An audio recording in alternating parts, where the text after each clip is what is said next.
but we're good as we are. Yeah, and we are live. Good as we are, and we are live. All right, hello, and welcome everyone to another installment. Happy Friday. Another installment. It feels like it's dark, even though I'm putting these lights on. What's going on? Let me pull this up a little bit, see if that helps. That's a little better, I guess.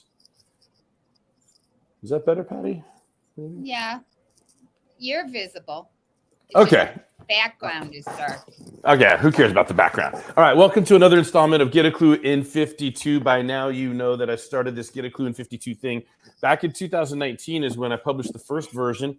It had 52 tips, so I'd have a year's worth, 5 categories. Those categories were communication, networking, marketing, sales, and accountability. And I made all these mistakes, which I found when I started reading the tips every Sunday night at 8 p.m. That was in 2020. So then in 2021, we came out with a new and improved version of the original Get a Klu in 52, which led to a joint project with Vipul Dayal to do an entrepreneur edition that we read into our social media channels last year in 2022. And the 5 categories of the entrepreneur edition are personal branding. Hello, everybody. I'm just doing a reset on the 5 categories for the entrepreneur edition of Get a Klu in 52, which was co-authored, so co-branded. We each have our own ISBN number. We each read tips into our own social media channels. It's a marketing project to be visible and put content out into the world.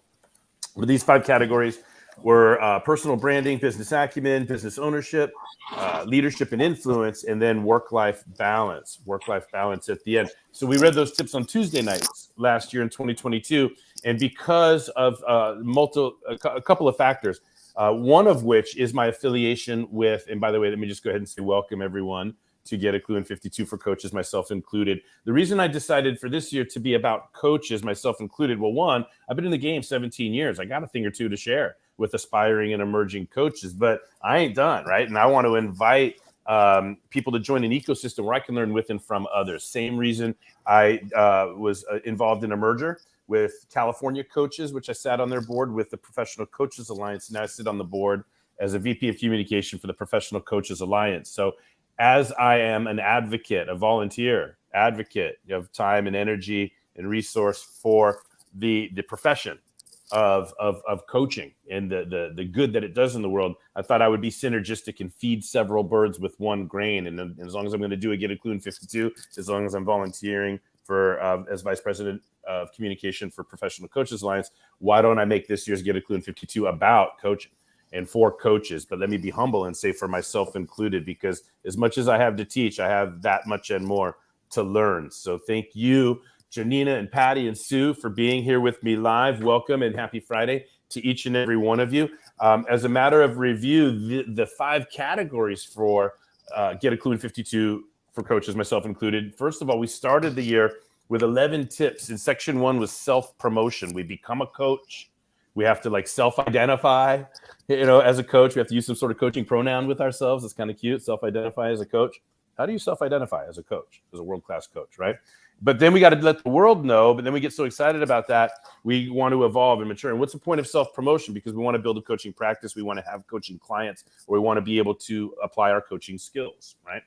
So then the next step is 9 tips. We covered 9 tips in engagement or enrollment. We want to get permission to lead people. We want to get permission to coach people. So whether I'm a leader in an organization and I've got direct reports, I want to get their permission to be a leader for them, not just their supervisor or boss, right? And of course, if I'm building a coaching practice privately, I need to get people to enroll. I need to get people to pay me for my coaching. So I've got 9 tips. We covered 9 tips about engagement or enrollment. And it's all about permission to lead. And, when people are paying you, you assume permission is there. There's all kinds of other psycho-emo things we have to work through in addition to just a contract or a payment or a coaching fee.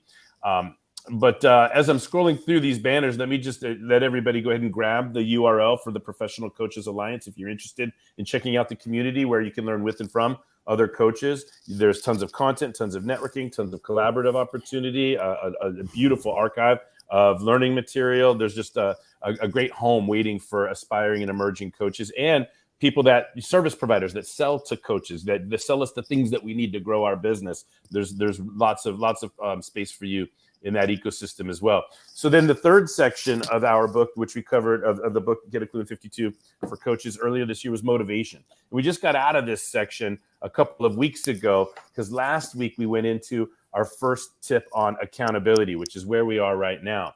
Accountability, we had some overarching comments about accountability, like it'll always feel like an attack when we're not ready to be 100% responsible for our own behavior. There's a lot of great, recommended readings that come from the land of accountability. And last week's tip, somewhat ironically, if you will, is find a way to love. Because on surface, a lot of people see accountability as threatening, or subconsciously it's a threat, or it's like drill sergeant, or hold me accountable, or light a fire under my butt, or I need you to push me. There's so much built-in intensity or confrontational, and it could be misleading into thinking that accountability is to be avoided. And if I'm on the planet for anything, I'm waving the other flag. No, we should lean in to accountability. What if accountability were non-threatening? And so that's something that I'm really passionate about is doing what I can to make accountability. I'm not always successful, by the way. I can be an intense fellow from time to time. But the point is that tip number one in this section was to find a way to love. Understand how much love is involved. Forget the reputation that accountability has as drill sergeant, browbeat, push me, light a fire, and all that stuff. It's kind of violent and confrontational stuff. No. We start this section last week with find a way to love. Find a way to bring love, the willingness to be vulnerable into your heart when you're endeavoring to hold somebody accountable. Because it's a pain in the butt. let's face it, it's a pain in the butt to hold somebody else accountable. But what about you? All this slippery stuff. It's like a pain in the butt. So if I'm not getting paid and if I don't have permission, I might still love you, but I'm going to give you enough rope to hang yourself. I'm not going to hold you accountable. It takes a huge amount of love, and I need more love available for my wife and kids, right? So it's really important that we don't see it as accountability as judgment or punishment or browbeating or violent.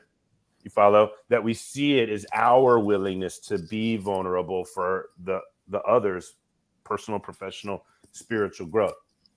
So that's tip number 31, which brings us to today. Now, let me create a little more space to welcome you, Patty, Janina, and Sue into the session. I'm always pumped up when there's live audience on the line. I get to look at your facial expressions, and it's more fun for me. So while I take a sip of coffee and take a deep breath before I go into the word-for-word reading, which isn't a very long tip today, do you guys have any wins to share? Any comments? Any questions? Any thoughts about anything that I've covered leading up to right now, anything from the previous sections or last week's tip or accountability or anything at all? Any comments, questions, hellos, jokes, riddles? Does anybody have a riddle?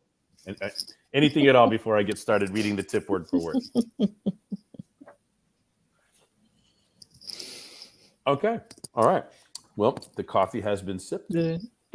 All right, here we go. Page 134. This is tip number 2 in the accountability section, number 32 overall. We are in accountability. Here we go. Hey, Pot, you're black. It takes one to know one. Do you see where this is going? Yeah, you. Accountability, like integrity, parenting, or driving, is a term that is most often used when someone is accusing somebody else of being poor at it, as if they themselves are fine or perfect. I believe we are always guilty of what we accuse others of. And one of the reasons it is so easy to notice a lack of accountability in others is because of how much we need to improve our own. It's always easier to accuse others than to look within. So as one of my mentors, Brian Tracy, would say, eat that frog and make the hardest thing to do, looking within, your number one priority when it comes to improving your ability to hold others accountable. It starts with our own accountability. Question: who holds you accountable? Don't answer until you have read the rest of the tips, because a lot of people think they know what accountability is when they don't. They think they are accountable when they are not. They think they are held accountable when they are not. Starting off this section, I'm suggesting we all accept that the road to greater accountability in our life, and especially the performance of our clients, is paved with our own vulnerability, our own willingness to be held accountable, to be pushed, confronted, challenged, questioned, probed, motivated, and celebrated the way a world-class accountability coach provides that level of support for others. We must have that in our lives too. In much the same way you cannot love others unless you love yourself, you cannot hold others accountable unless you have the experience in your own life of being held accountable. It starts within. with your willingness. All right. Choked up a little bit there. And that happens from time to time. And that's why the book is, the subtext for the book is myself included. I'm not just sitting up here saying, I'm the guru, I know everything, and I'm going to teach coach. No, I'm going through all of this every day of my life, right? And I have gotten to where I am, and I do have so much further to go. And it gets heavy to be reminded of the times where I've had to look within and hold myself accountable and face the music and open the kimono and do the work. So I invite you guys to join the conversation. Happy Friday. Welcome to another installment of Get A Klu in 52.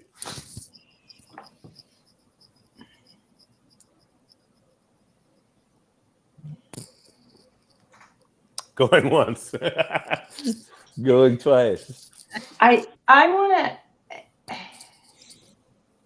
I think, acknowledge you for bringing your vulnerability. And I agree that when we get into, I'll say, deeper work, like, it gets closer to the soul.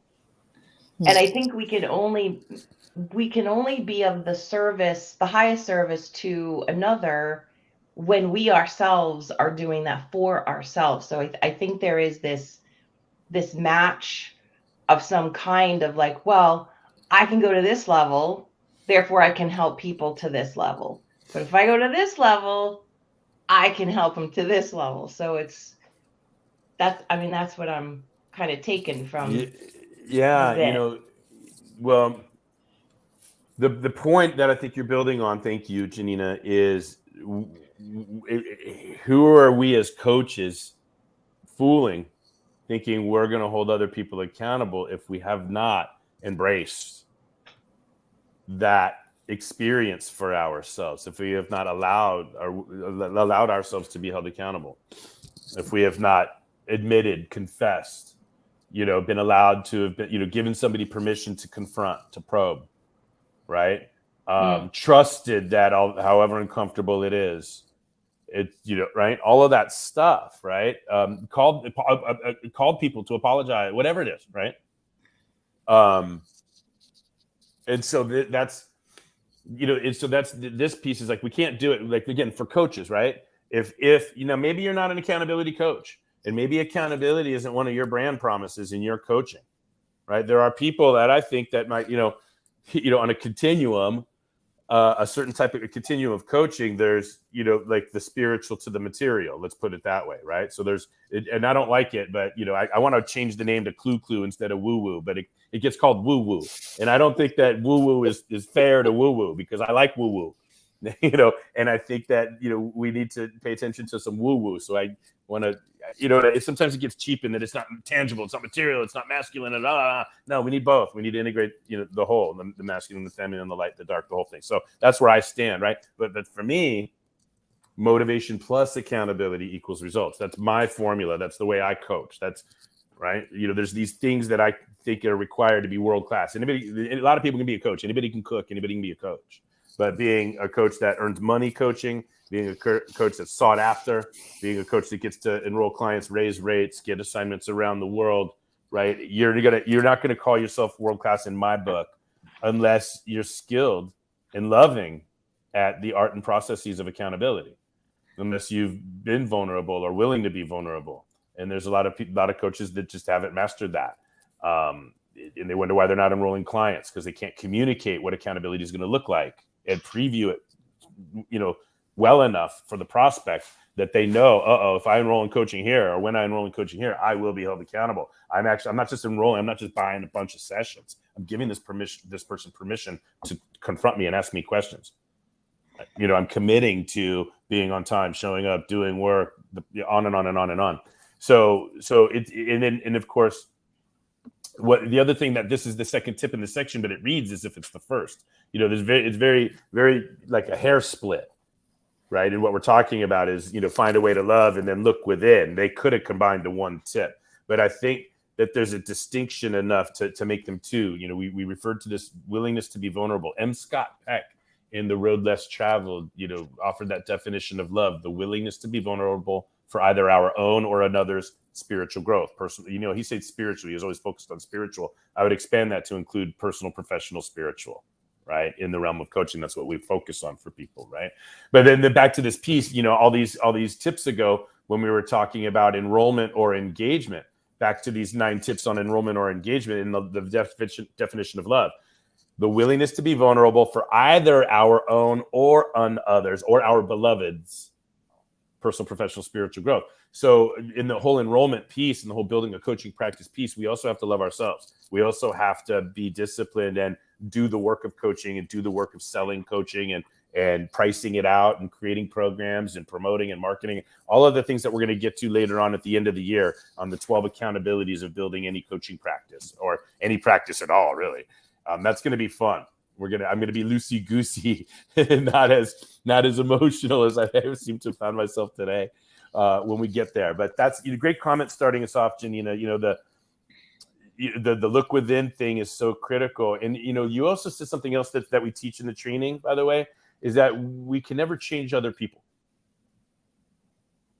Right. And, you know, back to the initial thing, accountability is usually they need accountability. They're not. Where's the accountability? You know, like parenting or driving. They're a bad driver. I love the George Carlin thing, right? Where George Carlin had the bit about, remember, everybody driving faster than us on the freeway is a freaking maniac. And everybody driving slower than us is a freaking moron, right? Do you follow? So I'm a great driver, though. I'm perfect. Right. And then, you know, parents criticizing other parents on their parenting, and then accountability, integrity. And so these things that people get really, really, really vocal about how others are doing it wrong, as if we're perfect ourselves, right? Which isn't honest, you know. So it's a tough foundation to build a relationship on when we're being dishonest or haven't had the experience of looking within. So, you know, if you're a type of coach that, no, I'm a strategy coach. I just talk strategy. I give them the strategy and I coach them on implementing it. And if they don't do it, then I fire them because they're wasting my time. And that's your business model. Cool. Right on. No problem. But, you know, we're talking about accountability for the next couple of tips here. So I'm waving the flag, trying to make it as non-threatening as possible. Thanks for getting us started with that comment, Janina. Sue, Patty, Janina, what else? Well, I was just going to add, looking within, you know, when something happens, and a couple things have happened this week in friends, right? And because I'm not their coach, I have to just think about, why is this coming up for me? You know, what is it showing me? What can I learn about this circumstance? Yeah. Because I have this understanding that whatever happens in our world, we are responsible for it. And yeah. Excellent. So you know, how can I respond? And also, you know, what can I do differently? Because this is coming up for a reason in my friends' lives, but it's in mine too, or it wouldn't be there. They wouldn't be my friends. Yeah. The awareness is beautiful. Let me take a second to recognize Dorothy Enriquez. Hey, what's happening, Dorothy? Welcome to Get a Clue in 52. This is the edition for coaches, myself included, because as much as I have to give, I got a lot to learn. And we got Patty and Sue and Janina in here. And we're having a conversation. First of all, we're in the 10 tips on accountability. There's, 52 tips. And you have a couple of things to say about accountability as well. Let me just catch you up in the conversation. Last week's tip, the first tip in the section, was find a way to love. And trying to flip the script on how much reputation accountability has for drill sergeant, browbeat, light a fire, all these violent confrontational connotations to accountability. The opposite's true. It requires a tremendous amount of love and willingness to be vulnerable to even bother to try to hold somebody else accountable, because you're going to get pushback, smoke, mirror. What about you? What about you? Stories and evasiveness. Why bother with all of that unless you really love care, or have you been paid handsomely, right? Anyway, which led us to today's tip, of course, is just an extension of it, really. It's not that much different of a tip at all with a split hair, is look within, right? We can't endeavor to hold others accountable without the experience of having been held accountable. So let's not get all excited about, oh, I'm an accountability coach and I hold you accountable and I judge you and I create rewards and punishment for you and I confront you and I browbeat you and I light a fire. No. Not unless not unless you've done a little bit of work first. So that's a reset of today's tip. I've already gone through the word for word. Thanks for coming into the conversation. We're just kicking in around now. So it's just a party for the next 20, 25 minutes or so. Dorothy, why don't you, if you don't mind, because the three ladies that you see introduced themselves to each other, kind of got to know each other a little bit last week. If you don't mind taking a minute to introduce yourself, but lead into, I know you've got some things to say about accountability and maybe a book that you've written about it, and talk about the work that you do. We want to hear all about it. Sure. Well, nice to meet you all. I'm Dorothy Enriquez. So I'm the principal consultant and founder of the Elevate Collective. So we are a premier learning and leadership development firm with a diversity, equity, inclusion, engagement arm. So we primarily work with organizations that are at that in the corporate sector or on the nonprofit side. Sometimes we work with small businesses. It just depends. And yes, I wrote a book called Be Accountable and Be Fabulous. Growth looks good on you, girl. Because there's Did you hear the subtext, everyone? Growth looks good on you, girl. Now, this is obviously targeted to women. I'm going to tell you right now, I'm in touch with my feminine side, and I have a copy. And continue, Dorothy. There's a lot of fabulous women in pencil skirts and pin-thin heels who are not accountable at all. And so how do we go on this journey of getting comfortable with the personal accountability trait that's going to actually allow us to elevate our leadership? Because what I have found, for myself included, is that if I want to live a life where I'm maximizing myself and I can actually help and empower others to do the same, it really starts with accountability, because through accountability, we can become more disciplined. And with discipline, we can gain freedom. And so personal accountability is a journey that I had to go on because it was not always my thing. It was not my favorite. And I definitely had that external locus of control where life was happening to me. I was not happening to my life. And so at some point I had to make a shift and become responsible to be like, at the head of my own ship and really become the author of my own story and finding practical ways to do that every single day that would then contribute to, this space and time where I really can take personal accountability for the things that happen that are great, as well as the things that happen that might not be so great. And really using that as a learning opportunity, because how we talk about our mistakes and our failures gives us the opportunity to elicit the most transformation. Yeah. Here. A lot of times, the fight or flight response of a human isn't just in the response to physical danger, right? It's also psycho-emo. So if situations or information comes along that is inconsistent with our desired sense of self, we're going to attack or ignore it. And that's where we're missing out on that growth opportunity that, that's on the other side of accountability. So there's all these, Kluby snacks, like the only mistake to be afraid of is one you don't learn from. And there's no such thing as a mistake, just learning wrapped in a little discomfort. But let me introduce a text that I referred to last week and this week as well. And Dr. M. Scott Peck, who wrote The Road Less Traveled. I referred to him before because he offers the definition of love that I always refer to as the willingness to be vulnerable for either our own or beloved spiritual growth. So we got to be willing to do it, etc. But the book itself breaks down into 3 units, the first of which is discipline. Then it moves on to love and then grace. But within discipline is something that, Patty, you were saying right before Dorothy came on board. So I want to continue with that, Patty, which is your beautiful comment before I made all this space for Dorothy in the conversation, because now we're better than we were, is the 100% self-responsibility. That's what you were talking about. Like, you're like, hey, 2 things there. Number 1, okay, I see this show up in my friends, but they're my friends. And so one thought that we need to pin on the board for any aspiring and emerging coaches up there is like, don't fool yourself into thinking that just because you know how to coach that you have permission to coach your friends. You don't. You did, and don't make the bigger mistake of thinking you have permission to coach your family. You don't. Okay. All right, great. You know how to coach. Be careful. Be careful. So let's pin that on the board, and congratulations there. That wasn't just an awareness. That's an incredible and important piece of awareness, because I've made that mistake a gazillion times trying to coach my friends or family or peers or people that I haven't gotten explicit permission. Does that make sense? Right? Or I'm just living the other thing about it is it's so delicate, or you're just living your life in a way, you're just being yourself because you're trained with that vibration of accountability. So wait, hang on. No, I'm not trying to coach you. I'm just being myself in this conversation. If that's threatening to you, let's talk about it. But I'm not trying to coach you, because if I was coaching you, you would have paid me thousands of dollars and signed a contract already, and we'd be recording it on Zoom. So let's check yourself. Like, so do you understand? So now when we're trained, then we can fall victim to the curse of knowledge, which is where we're so familiar what it's like to vibrate at a level of 100% self-responsibility. We've forgotten what it's like not to know, and now we don't censor or package our communications in non-threatening ways to people that aren't ready. That. Shazam. Yeah. So I'm still acknowledging you, Patty, when I say, first of all, the awareness, and be careful who you coach. Make sure you have some permission or a payment first, right? Like explicit written position contract on it. All right. Now the other side of it is like the absolute maturity, the wisdom. It's like, well, I'm seeing this for a reason.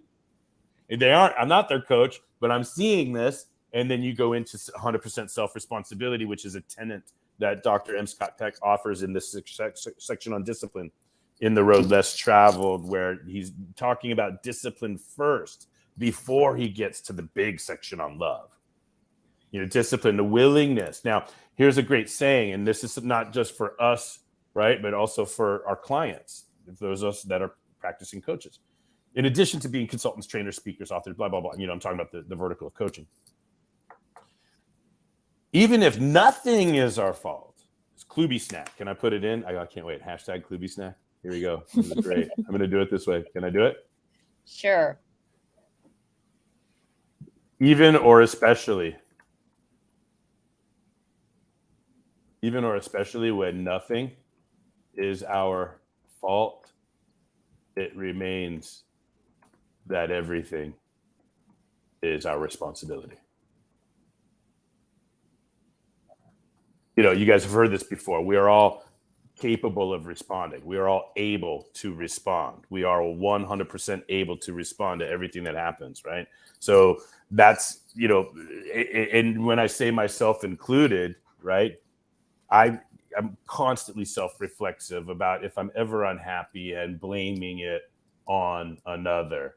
And even if it is somebody else's fault, it's still my responsibility. I can fix it. Mm-hmm. I got a great set of tools. I can fix it.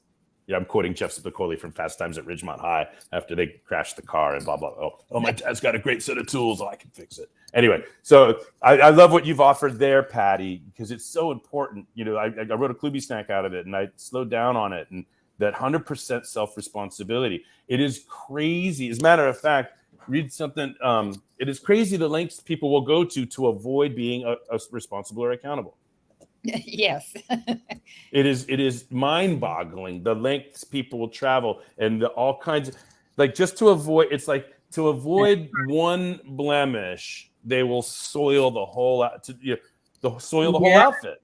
Yes. Did anybody comment on that? Absolutely. Honestly, I think part of it is sometimes, previous experiences that have told us being accountable is bad. This is not a safe space. I'm going to get my face torn off if I say, oh my God, I made a mistake. Oh my God, I did it. And so we experience, that learned helplessness of like, I'm not taking any accountability. I'm not taking any responsibility. And I feel like we see this happen a lot at work, where we have these cultures of not being accountable. Interestingly enough, while we can skate through the work, no one likes it. No one likes ultimately being in that type of organization where no one's accountable for anything. I don't know who did it, but I could tell you it wasn't me. And so I think that what ends up happening is when we finally find ourselves in a safe space or a brave space where accountability is absolutely an option and you're not going to get your head chopped off for it, you've already learned so many bad behaviors that it's really hard for you to start igniting a skill that you probably have that is now latent.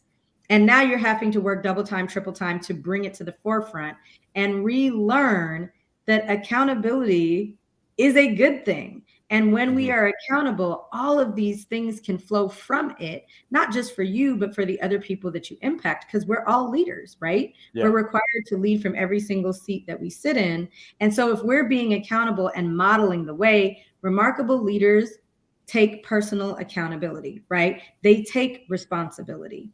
And if we're going to be accountable and responsible, that means that we're also a shield protecting others from the shim sham and the nonsense.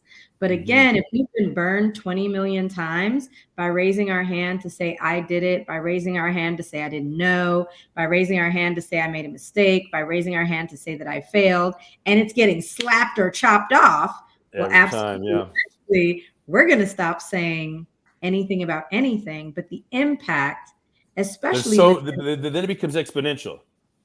Because yes, now it's not just the mistake was made, but now it's the shell game, the cover up, and the ripple effect, and now it's a compounding interest on one mistake. that It's kind of you follow. Like, in other words, what's the difference between a gambler, right? What's the difference between a gamble, somebody that's addicted to gambling, and somebody that's addicted to shopping? Nothing. If the gambler goes to the credit cards to get the money they're going to lose. But if it's just like, look, if I just paycheck, gamble, at least they don't pay interest on that loss. But then the shop now is going to pay 20, 30% interest on and then now you got to cover that up and it keeps on going, right? So it's better to just face the music up front, to tell the truth and to be, but people aren't ready to accept. So what I love what you just said, Dorothy, which I personally really want to do a better job at, is this safe and brave space. That's a place that we all need to decorate. We all need to do some nesting. We need to kind of search for good land and invest in location for the safe and brave spaces. I really am digging into that. Thank you. That's a huge offering. We are 31 minutes in to this incredible conversation about accountability overall, specifically looking within and the challenges to holding others accountable. Now, why, again, if you don't want to do, if that's not the type of coaching you want to do, then don't worry. But I'm just putting my opinion out there. But if you want to be world class, want to be retained over and over and over again, you want to be looked to as the person that can create the brave and safe spaces for the really tough conversations. Right? Then you're going to need to learn how to do this. And even as I teach this, I've taught this, I've mentored people on this, and still learning every day because I'm a human being and I make mistakes too. I'm a human being. I have emotions. I'm working on the whole book for myself included. Right. But I know I'm doing the work. Right. I know I can look at myself in the mirror, be self-reflexive, etc. So what else do others, Sue, there we go. Let's hear it, Sue. And by the way, Dorothy, we're international, baby. Sue's down under. Oh, very cool. Thank you. Just listening to some of those thoughts, what's been going through my head too is yes, wanting to, like for me, making myself accountable. But I think I almost owe it to myself is to be careful about the space or the environment that I put myself in to be held accountable. And you're talking about you wanting to create that safe space for others, but I think we need to think about that too. We don't want to just be accountable to everybody. I'm just feeling like there's this almost tension point, and I'm interested in your thoughts on making sure that where we allow ourselves to be accountable to grow is somewhere where we are safe ourselves. Does anybody else want to take a stab at that first before I chime in? It's the same thing that, if I understand the question correctly, let me set it. It's not just, it's kind of similar to like, you can't hold other people accountable unless you've been through it yourself. And it's going to be hard to create a safe and brave space for others unless we've been able to do that for ourselves. Is that your question, Sue? Well, yeah. create that space ourselves, but also if we're going to allow ourselves, whether it's as a coach, as a leader, to grow, to be vulnerable, we need to be wise about where we choose that. Yeah, well, absolutely. You mean in our own coaching relationships and our own experience of being held accountable by others, or Yeah. so is it related to it's hard to hold anybody accountable without permission? So who are we allowing to permit, or is it a internal dialogue, or is it an external dialogue? Maybe that's the question. Who, and we need to ask ourselves the question: who are we allowing to hold us accountable? Do you mind if I ask Dorothy to take the first crack? Oh, go ahead, Janina, and then Dorothy. I want to hear what you guys have to say, because again, I'm hosting and I'm the one, but I'm not the only voice in this room. That is for sure. I expect to learn, so let's hear it, Janina. Yeah, what I'm hearing is, what kind of criteria do we know for ourselves that would be safe and brave for us to ask somebody else to be that accountability to us? We got to know what we need for accountability and what that looks like before we ask another human to hold us accountable. Because if they don't have, what works for us, it's not going to work. It is going to feel threatening. It is not going to feel like a safe space. Yeah, I have a little quick, like micro answer, and then I got a big answer. So let me save the big answer to create more space for other voices. But one piece of criteria I think we've already covered is the willingness to be counted, the willingness to be 100% responsible for our lot in life, our results in life, right? That's one thing. But Dorothy, what have you got here? I can't wait to hear what you have to say. So I think when we're first taking our foray into exploring having other people, quote unquote, hold us accountable, I think something that we can try, and I talk about it in my book, I call it secret ninja time, where we have an opportunity to, in our personal, professional lives, select a relationship or two where we know that this person gets us. They kind of understand our heart posture and where we're trying to go. And then you create 25 questions, or 20, if it's too hard, 15, about areas where you want to grow. So I'll give an example. I started doing this when I was in my 20s. And so I wanted my house to always be clean. I wanted to be a responsible grown up, right? So I'm like, okay, I had these 20 questions. Me too. Sorry. I wanted to be a real grown up, right? So I gave these questions to my accountability buddy. And the questions were things like, did you clean the living room before you went to bed? Did you do the dishes before you went to bed? Did you wake up on time, or did you hit snooze? Did you work on your attitude on your drive to work? Did you do everything in your power to have an 8 kind of day on a scale of 1 to 10? Because I wanted to love what I did for a living. So these are some examples, right? But what happens when you pick your secret ninja partner, your accountability buddy, is when you've answered that question about the living room and the dishes with a no 12 times in a row, because they ask you every day, a couple times a week, or kind of hard to ignore that. You are going to begin holding yourself accountable, because now you've got this mirror that's not judging you. They're asking you your own questions. But what you'll find, if you're diligent with this exercise, is now you've said yes 40 times in a row. And this person now says, I want to challenge you. Let's not just make it the living room. Let's make it the entire house. Or I want to challenge you. Let's make it your bedroom. I know that's the place that you can close the door and no one can see. Let's push you on this. Let's help you grow and develop, because I know you. I know your heart posture, where you're trying to go. I know if you have your mission and vision and values, and they know it too, they can start to push you in this secret ninja time so that you can build up the muscle of accountability in this safe space with this accountability buddy that you selected on your own. And you're both doing it. It's not like they're just doing it to you. You both are doing it and pushing each other, cultivating your leadership, and really eliciting growth in this interesting partnership that you've created on purpose. So that's my thought. I love it. First of all, I love that. feedback on that before I say anything. Keep it going, guys. Go ahead. I the questioning and the fact that you're asking your accountability buddy to ask you the questions you wanted to have asked. It's beautiful. Right. I'm telling you, when you say no enough, Yeah, You can't you know, unhear it. that's great, Dorothy. you're not going to like it, and you're going to get your poop in a group. Yes, you will. Because you want to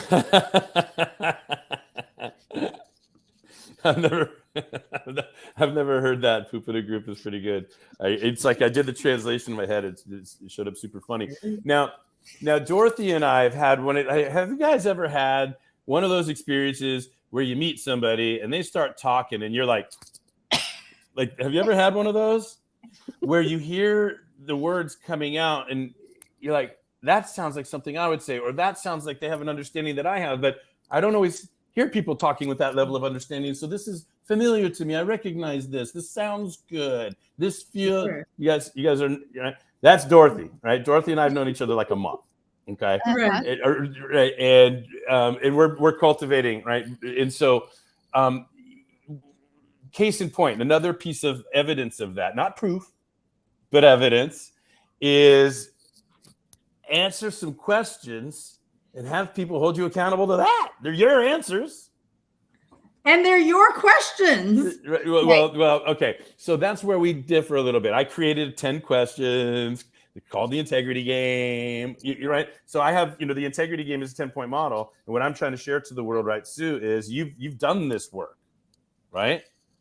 Sue, you're with me. You've answered in not just for yourself, but for a project or for a situation or you've actually run several nouns through the 10 questions.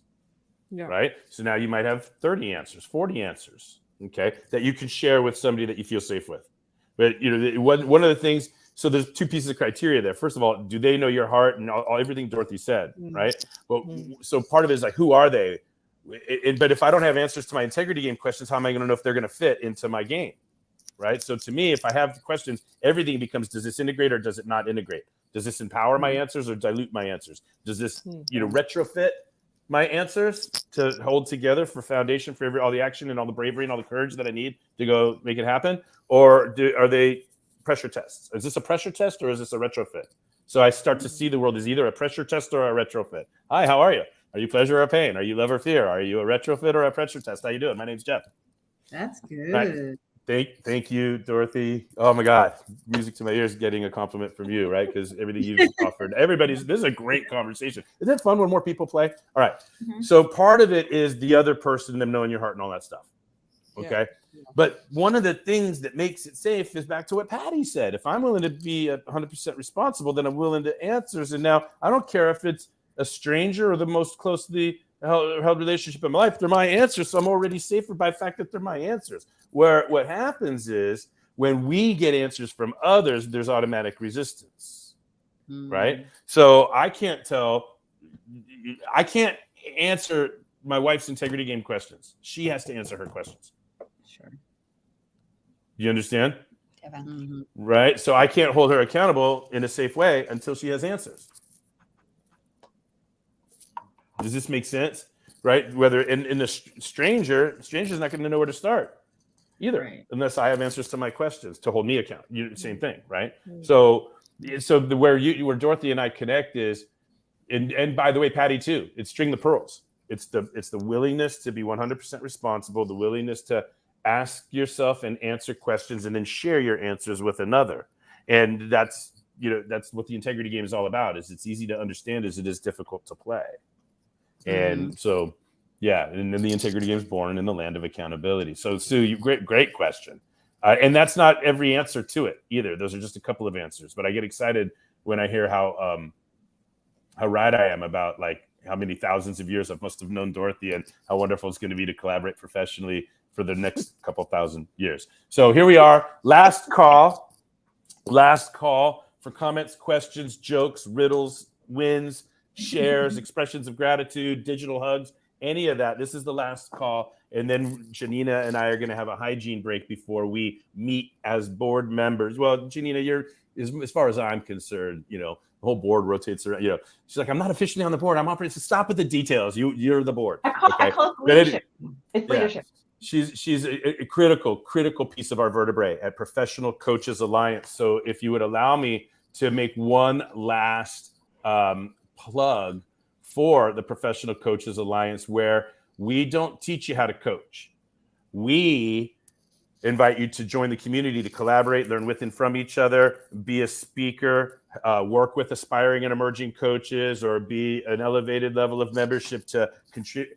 You know, if you're a service provider that has offerings for coaches, I mean, these are the brand promises: networking, learning, collaboration, continuing education credit, inspiration, getting out of your damn virtual office and not feeling so alone all the time, pushing this boulder uphill. If any of that sounds attractive to you, please come and visit us at professionalcoachesalliance.com. You can join the membership. It's only $30 a month for the basic. There's other things that can happen, but we want to see in the community. Janina and I are going to, in 15 minutes, participate in our monthly board meeting there. We're in our membership drive, and we hope to do what we can to boost those numbers. So having said all of that, now last call, we are closing out tip number 2 in the land of accountability. Tip number 1 in this section was to find a way to love. And then tip number 2, closely related, is to look within. And we're going to get more tactical about the nuts and bolts of delivering accountability inside of coaching sessions as we progress through this section. But we can't build a mansion on top of quicksand. So if you're not willing to love and you can't look within, you might as well come back like in 8 weeks, because this isn't the jam for you if you're not willing to love or look within. If you're not ready to be 100% responsible for your own results, you're not ready for Dorothy, and you're not ready to be here for the next 8 weeks either. You guys, last call for comments, questions, jokes, epiphanies, expressions of gratitude, riddles. I'll take a riddle if you have a riddle. Anything under the sun, as long as it's positive and jovial. Just really enjoyed the conversation. So thank you, everyone. Yeah. Well, back at you, the gratitude. You know, Sue, you for years, you don't care if there's 10, 15, 20 people on the line or just me and you. You're so consistent in the way that you show up to support and get everything you can out of what I'm doing. So you're attracting, more and more people. You're co-authoring the growth of the group and what we're working on here. So thank you. Back at you. What else? Last call. Okay, so I do have a joke. Okay. Something, because last night my sensei said this to me because I was at karate class. He goes, "So how do you get a giraffe into the refrigerator? You have to open the door." Mm-hmm. Hey, look, like, are you very smart? good, very good. Yeah, I see that as a life lesson more than a joke. Well, quite honestly, like, I feel like I just grew in my Right. life. But anyway, no, I love it, Patty. Thank you, and thanks to your sensei. thanks, everybody. It was a great discussion. I Yeah. agree, Sue. Anybody I love else? your questions, Sue. Anybody else in last call? Anybody else? Anything from My- anybody? My joke is an accountability joke. So when I said I wanted to be held, I didn't mean accountable. Mm, I like that's, there you go. Okay. I'm just going to, tongue in cheek it here and just smile and nod. And I love it. I love it. I love it. You guys, thank you so much for being here. You guys know me. If you know me at all, you know that if there was nobody here, I'd look right into the camera and I'd be my jovial self as if there's a million people out there. But it really means a lot to me that you guys took the time out of whatever else you could be doing today to come on board, because you thought you could either get or give value. And of course, you guys were right. All of you have. Thank you from the bottom of my heart. I love you guys. We'll see each and every one of you hopefully next week on another installment of Get a Clue in 52 for coaches, myself included. That's all I got for today. We'll see everybody next week. Thank you so much. Love it. Bye, friends. Thank you guys. Bye-bye.